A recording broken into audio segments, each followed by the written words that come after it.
Achieved ಎಂದು ಇಂಗ್ಲಿಷ್ನಲ್ಲಿ ಅಪೂರ್ಣ, ಇಂಗ್ಲಿಷ್ನಲ್ಲಿ ಭಾಗಶಃ ಅಥವಾ ಕನ್ನಡದಲ್ಲಿ ಉತ್ತರಿಸಿದ ಮಗುವನ್ನು partial hello hi friends, welcome back to our channel.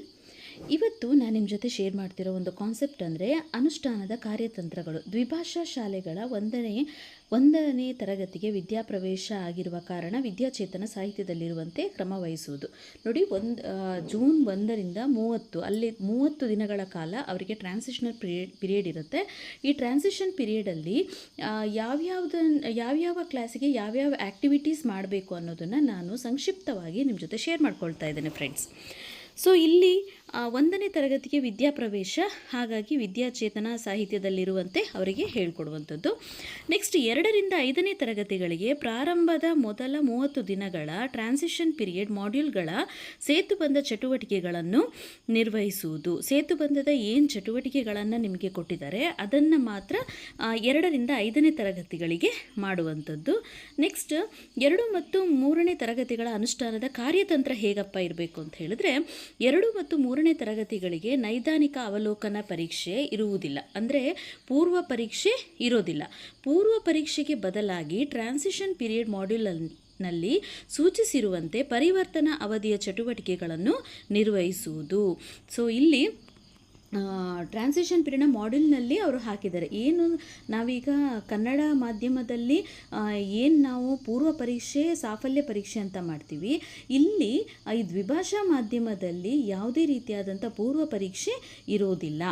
Next, ಸಾಫಲ್ಯ ಪರೀಕ್ಷೆಗೆ ಬದಲಾಗಿ ಟ್ರಾನ್ಸಿಷನ್ ಪೀರಿಯಡ್ ಮಾಡ್ಯೂಲ್ನಲ್ಲಿ ನೀಡಲಾಗಿರುವ ಅಬ್ಸರ್ವೇಷನ್ ಆ್ಯಂಡ್ ಅಸೆಸ್ಮೆಂಟ್ ಫಾರ್ಮೆಟ್ನಲ್ಲಿರುವಂತೆ ಮೌಲ್ಯಮಾಪನ ಕೈಗೊಳ್ಳುವುದು. ನಿಮಗೆ ಆಲ್ರೆಡಿ ಫಾರ್ಮೆಟ್ಗಳು ಕೊಟ್ಟಿದ್ದಾರೆ. ಸೊ ಆ ಫಾರ್ಮ್ಯಾಟಲ್ಲಿ ಇರುವಂತೆ ಅಬ್ಸರ್ವೇಷನ್ ಮತ್ತು ಅಸೆಸ್ಮೆಂಟ್ ನೀವು ಅಬ್ಸರ್ವ್ ಮಾಡಿಬಿಟ್ಟು ಯಾವ ಮಕ್ಕಳು ಯಾವ ಒಂದು ಶ್ರೇಣಿಯಲ್ಲಿ ಇದ್ದಾರೆ ಅನ್ನೋದನ್ನು ನೀವು ಹಾಕಬೇಕು. ನೆಕ್ಸ್ಟ್, ಗಣಿತ ಮತ್ತು ಪರಿಸರ ಅಧ್ಯಯನ ವಿಷಯಗಳಿಗೆ ಸಂಬಂಧಿಸಿದಂತೆ ಉತ್ತರಗಳನ್ನು ಇಂಗ್ಲೀಷ್ನಲ್ಲೇ ಪಡೆಯುವುದು. ಯಾವುದೇ ರೀತಿಯಲ್ಲಿ ಕನ್ನಡದಲ್ಲಿ ಪಡೆಯೋ ಹಾಗಿಲ್ಲ, ಇಂಗ್ಲೀಷಲ್ಲೇ ಪಡ್ಕೊಳ್ಬೇಕು. ಸಂಪೂರ್ಣವಾಗಿ ಇಂಗ್ಲೀಷ್ನಲ್ಲೇ ಉತ್ತರಿಸಿದ ಮಗುವನ್ನು ಅಚೀವ್ಡ್ ಎಂದು, ಇಂಗ್ಲೀಷ್ನಲ್ಲಿ ಅಪೂರ್ಣ, ಇಂಗ್ಲೀಷ್ನಲ್ಲಿ ಭಾಗಶಃ ಅಥವಾ ಕನ್ನಡದಲ್ಲಿ ಉತ್ತರಿಸಿದ ಮಗುವನ್ನು ಪಾರ್ಷಿಯಲ್ ಅಚೀವ್ಡ್ ಎಂದು, ತಪ್ಪು ಉತ್ತರಿಸಿದ ಮಗುವನ್ನು ನೀಡ್ ಸಪೋರ್ಟ್ ಎಂದು ನಿರ್ಣಯಿಸುವುದು. ದಾಖಲೆಗಳನ್ನು ವಿದ್ಯಾರ್ಥಿಗಳ ಕೃತಿ ಸಂಪುಟದಲ್ಲಿ ನಿರ್ವಹಿಸುವುದು. ಇದಕ್ಕೆ ನೀವೊಂದು ಫಾರ್ಮ್ಯಾಟನ್ನು ಮಾಡಿಕೊಂಡು ಇಲ್ಲಿ ಕ್ಲಿಯರಾಗಿ ಕೊಟ್ಟಿದ್ದಾರೆ. ಸಂಪೂರ್ಣವಾಗಿ ಇಂಗ್ಲೀಷಲ್ಲೇ ಹೇಳಿದ್ದಾರೆ ಅಂತ ಹೇಳಿದ್ರೆ ಆ ಮಕ್ಕಳು ಅಚೀವ್ಡ್ ಅಂತ ಹೇಳಿ ಅವರಿಗೆ ಟಿಕ್ ಮಾಡುವಂಥದ್ದು. ಅಕಸ್ಮಾತ್ ಅರ್ಧ ಇಂಗ್ಲೀಷಲ್ಲಿ ಅರ್ಧ ಕನ್ನಡದಲ್ಲಿ ಈ ರೀತಿಯಾಗಿ ಭಾಗಶಃ ಇಂಗ್ಲೀಷಲ್ಲಿ ಆನ್ಸರ್ ಬಂದಿದೆ ಅಂತ ಹೇಳಿದ್ರೆ ಪಾರ್ಷಿಯಲ್ ಅಚೀವ್ಡ್ ಅಂತ ಹೇಳಬೇಕು. ಸಂಪೂರ್ಣವಾಗಿ ತಪ್ಪು ಉತ್ತರವನ್ನು ಕೊಟ್ಟಿರುವಂತಹ ಮಗುವಿಗೆ ನೀಡ್ ಸಪೋರ್ಟ್ ಅಂತೇಳಿ ಹಾಕುವಂಥದ್ದು. ಅದಷ್ಟನ್ನು ಮಾಡಿ ಮಕ್ಕಳ ಕೃತಿ ಸಂಪುಟ ನಾವೇನು ಮೇಂಟೈನ್ ಮಾಡ್ತಿದ್ದೀವಿ ಅದರೊಳಗಡೆ ದಾಖಲೆಗಳನ್ನು ಇಡಬೇಕು. ಸೊ ಇದಿಷ್ಟು. ನೆಕ್ಸ್ಟ್ 4 ಮತ್ತು 5ನೇ ತರಗತಿಗಳ ಅನುಷ್ಠಾನದ ಕಾರ್ಯತಂತ್ರ ಹೇಗೆ ಇಲ್ಲಿ 4 ಮತ್ತು 5ನೇ ತರಗತಿಗಳಿಗೆ ಮಾಡಬೇಕು ಅಂತ ಹೇಳಿದ್ರೆ, 4 ಮತ್ತು 5ನೇ ತರಗತಿಗಳಿಗೆ ನೈದಾನಿಕ ಪರೀಕ್ಷೆಯನ್ನು ಏರ್ಪಡಿಸುವುದು. ನೈದಾನಿಕ ಅಂತ ಹೇಳಿದ್ರೆ ಪೂರ್ವ ಪರೀಕ್ಷೆ, ಇದನ್ನು ಪೂರ್ವ ಪರೀಕ್ಷೆಯನ್ನು ಮಾಡುವಂಥದ್ದು. ನೈದಾನಿಕ ಪರೀಕ್ಷೆಯ ಪ್ರಶ್ನೆಗಳನ್ನು ಟ್ರಾನ್ಸಿಷನ್ ಪೀರಿಯಡ್ ಮಾಡ್ಯೂಲ್ನಲ್ಲಿ ತಿಳಿಸಿರುವ ಮಾದರಿ ಪ್ರಶ್ನೆ ಪತ್ರಿಕೆಯಂತೆ ಅಪೇಕ್ಷಿತ ಕಲಿಕಾ ಫಲಗಳನ್ನಾಧರಿಸಿದ ಪ್ರಶ್ನೆಗಳಿರಬೇಕು. ಏನು ನಮಗೆ 2026ರ ಕಲಿಕಾ ಫಲಗಳನ್ನು ಕೊಟ್ಟಿದ್ದಾರೆ, ಟ್ರಾನ್ಸಿಷನ್ ಪೀರಿಯಡ್ ಮಾಡ್ಯೂಲ್ನಲ್ಲಿ ಆಲ್ರೆಡಿ ನಿಮಗೆ ತಿಳಿಸಿದ್ದಾರೆ. ಹಾಗೆಯೇ ಅಪೇಕ್ಷಿತ ಕಲಿಕಾ ಫಲಗಳಿಗೆ ಒಳಗೊಂಡಂತೆ ಇಲ್ಲಿ ನೈದಾನಿಕ ಪರೀಕ್ಷೆಗೆ ಅವರಿಗೆ ಕ್ವೆಶ್ಚನನ್ನು ರೆಡಿ ಮಾಡಬೇಕು. ನೈದಾನಿಕ ಅಂತ ಹೇಳಿದರೆ ಪೂರ್ವ ಪರೀಕ್ಷೆ.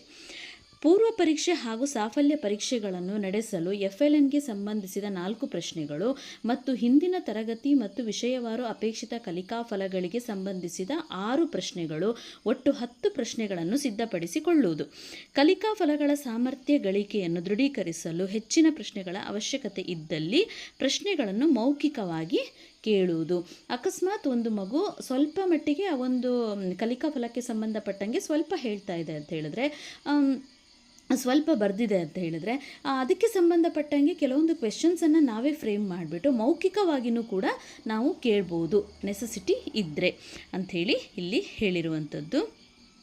ನೆಕ್ಸ್ಟ್, ಪೂರ್ವ ಪರೀಕ್ಷೆಯ ಉತ್ತರಗಳನ್ನು ಮೌಲ್ಯಮಾಪನ ಮಾಡುವಾಗ ಪ್ರಶ್ನಾವಾರು ಮೌಲ್ಯಮಾಪನ ಮಾಡುವುದು. ಪೂರ್ವ ಪರೀಕ್ಷೆಯಲ್ಲಿ ಏನು ಉತ್ತರಗಳನ್ನು ನಾವು ಮೌಲ್ಯಮಾಪನ ಮಾಡ್ತಾ ಹೋಗ್ತೀವಿ ಅದು ಪ್ರಶ್ನಾವಾರು.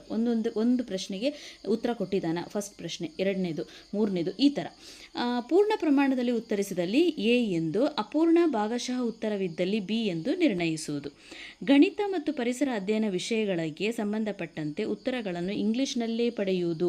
ಸಂಪೂರ್ಣವಾಗಿ ಇಂಗ್ಲಿಷ್ನಲ್ಲೇ ಉತ್ತರಿಸಿದ ಮಗುವನ್ನು ಎ ಎಂದು, ಇಂಗ್ಲಿಷ್ನಲ್ಲಿ ಅಪೂರ್ಣ, ಇಂಗ್ಲಿಷ್ನಲ್ಲಿ ಭಾಗಶಃ ಅಥವಾ ಕನ್ನಡದಲ್ಲಿ ಉತ್ತರಿಸಿದ ಮಗುವನ್ನು ಬಿ ಎಂದು ನಿರ್ಣಯಿಸುವುದು. ಸಾಫಲ್ಯ ಪರೀಕ್ಷೆಯನ್ನು ಇದೇ ರೀತಿಯಲ್ಲೇ ನಿರ್ವಹಿಸುವುದು. ಇದೇ ರೀತಿಯಲ್ಲಿ ಸಾಫಲ್ಯ ಪರೀಕ್ಷೆಯನ್ನು ಕೂಡ ಮಾಡಬೇಕು. ನೆಕ್ಸ್ಟ್, 4ರಿಂದ 5ನೇ ತರಗತಿಗೆ ಮೌಲ್ಯಮಾಪನ ದಾಖಲೆಗಳನ್ನು ದಾಖಲಿಸಲು 2026-27ನೇ ಸಾಲಿಗಿರುವ ಶಾಲಾ ಶೈಕ್ಷಣಿಕ ಯೋಜನೆಯ ಸ್ಯಾಪ್ ಪರಿಷ್ಕೃತ ನಮೂನೆಗಳನ್ನು ಬಳಸಿಕೊಳ್ಳುವುದು ಮತ್ತು ಸ್ಯಾಟ್ಸ್ನಲ್ಲಿ ದಾಖಲಿಸುವುದು. ನಾವೇನು LBA ಅಂತ ಹೇಳಿ ಏನು ಮಾಡಿದ್ದೀವಿ, LBA ಏನು ಫಾರ್ಮ್ಯಾಟಲ್ಲಿ ನಾವು ಮಾರ್ಕ್ಸ್ಗಳನ್ನು ಲಾಸ್ಟ್ ಇಯರ್ ಹಾಕ್ತಾ ಇದ್ವಿ, ಸೊ ಅದೇ ಫಾರ್ಮ್ಯಾಟಲ್ಲಿ ನಾವು ಬ್ರಿಡ್ಜ್ ಕೋರ್ಸ್ ಅಂತಲೂ ಒಂದು ಕಾಲಮ್ ಇದೆ, ನಾನು ಹಿಂದೆ ವಿಡಿಯೋ ಮಾಡಿ ಹಾಕಿದ್ದೀನಿ ಹೇಗೆ ನಾವು ಬ್ರಿಡ್ಜ್ ಕೋರ್ಸ್ ಮಾರ್ಕ್ಸನ್ನು ಎಂಟ್ರಿ ಮಾಡಬೇಕು LBAಯಲ್ಲಿ ಅಂತ. ಸೊ ನಿಮಗೆ ಡೌಟ್ಸ್ ಇದ್ದರೆ ಅದರಲ್ಲಿ ಚೆಕ್ ಮಾಡ್ಕೊಳ್ಬೋದು ಫ್ರೆಂಡ್ಸ್. ಸೊ ಎ ಮತ್ತು ಬಿ ಅಂತ ಹೇಳಿ ನಾವು ಹಾಕಿದ ನಂತರ ಸ್ಯಾಟ್ಸಲ್ಲಿ ಕೂಡ ನಾವು ಹಾಕಬೇಕು. ಇದಿಷ್ಟು ಬೈಲಿಂಗ್ವಿಯಲ್ ಕ್ಲಾಸಸ್ಸಿಗೆ ಸಂಬಂಧಪಟ್ಟ ಹಾಗೆ 5ನೇ ತರಗತಿಯ ತನಕ ಇರುವಂತಹ ಒಂದು ಟ್ರಾನ್ಸಿಷನ್ ಪೀರಿಯಡ್ ಅಂತ ಏನು 30 ಡೇಸ್ ಏನು ಮಾಡ್ತಾರೆ, ಆ ಪೀರಿಯಡಲ್ಲಿ ನಾವು ಹೇಗೆ ಒಂದು ಕಾರ್ಯತಂತ್ರ ಆ್ಯಕ್ಟಿವಿಟೀಸ್ಗಳನ್ನು ನಾವು ಮಾಡಬೇಕು ಅನ್ನೋದನ್ನು ಸೂಕ್ಷ್ಮವಾಗಿ ಸ್ವಲ್ಪ ಬ್ರೀಫಾಗಿ ನಿಮ್ಮ ಜೊತೆ ಎಕ್ಸ್ಪ್ಲೈನ್ ಮಾಡಿದ್ದೀನಿ. ಸೊ ಏನಾದರೂ ಡೌಟ್ಸ್ ಇದ್ದರೆ ಪ್ಲೀಸ್ ನನಗೆ ಕಾಮೆಂಟ್ ಸೆಕ್ಷನಲ್ಲಿ ತಿಳಿಸಿ ಅಂತ ಹೇಳ್ತಾ, ಈ ವಿಡಿಯೋ ನಿಮಗೆ ಇಷ್ಟ ಆಗಿದೆ ಅಂದ್ಕೊಳ್ತೀನಿ. ಇಷ್ಟ ಆಗಿದರೆ ಪ್ಲೀಸ್ ನಮ್ಮ ಚಾನಲ್ ಸಬ್ಸ್ಕ್ರೈಬ್ ಮಾಡ್ಕೊಳ್ಳಿ. ಹಾಗೆಯೇ ಈ ಒಂದು ವಿಡಿಯೋ ಯಾರಿಗೆಲ್ಲ ಯೂಸ್ಫುಲ್ ಆಗಿರುತ್ತೆ ಅವ್ರ ಜೊತೆ ಶೇರ್ ಮಾಡ್ಕೊಳ್ಳೋದನ್ನು ಮರಿಬೇಡಿ ಅಂತ ಹೇಳ್ತಾ, thank you for watching. Take care, bye.